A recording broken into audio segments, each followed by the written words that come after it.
Hi everyone, my name is Adrian Great Sarek, and a little bit about myself before we get things started is um, I originally was born and raised in Riverview, Florida.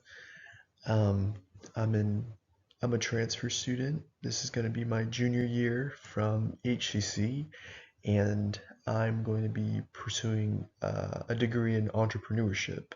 And afterwards, I want to be a firefighter as well. A couple of my hobbies are I ride motorcycles for fun, I play guitar, and I'm a bodybuilder.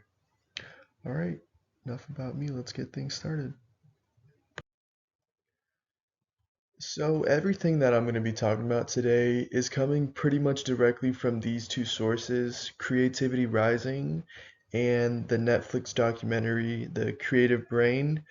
Um, I found that these two sources were really high quality and they were kind of to the point. I found that they they revealed a couple of concepts that I never really thought about, and yeah, it really opened up my mind.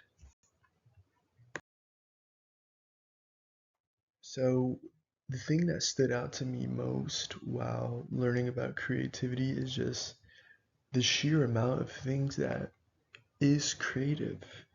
Um, Growing up, I've always had this perception of things that are creative being just for people who make art or create things. I never thought that things that are more mundane, like picking your clothes in the morning or the way that you prepare your breakfast, can be considered creative because I was never really taught that. So yeah, that really stood out to me.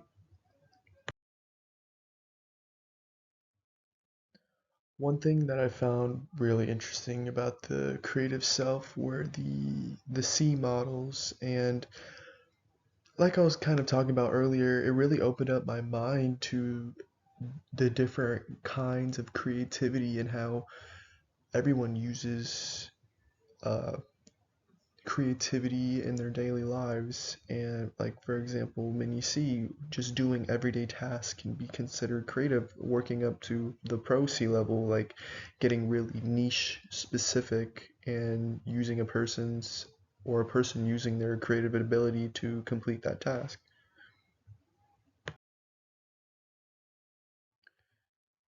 Creativity is going to play a very big part in my careers that I want to pursue, which are firefighting and entrepreneurship in pretty much every single way.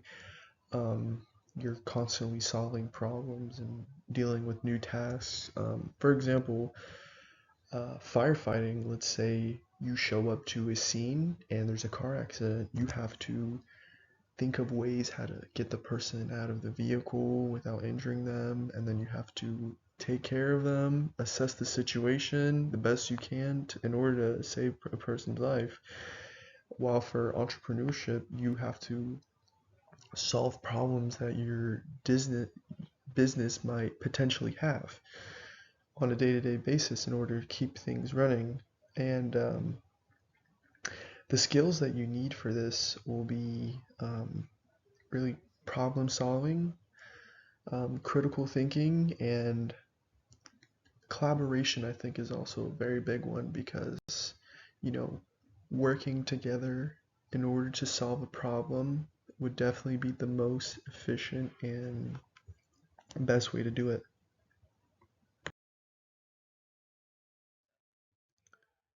So the way that I intend to develop these skills that I stated previously are really just going through kind of a trial error period where I'm really learning how to develop and improve these skills through through working, as a firefighter. um, I would develop these skills through going through more calls, more situations, so I can kind of get experience under my belt. So, the next time something happens, I won't have to consciously think everything, it will just naturally happen. And kind of the same thing for entrepreneurship. If I intend on starting a small business on next to being a firefighter, kind of have two things going on at once, but just kind of learning as I go and taking each failure or setback kind of as a lesson, not something that's catastrophic.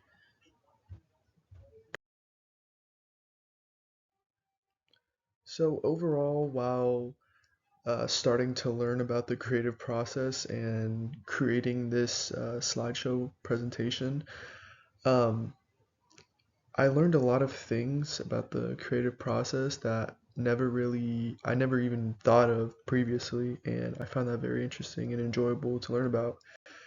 But overall, thank you for watching and have a good day.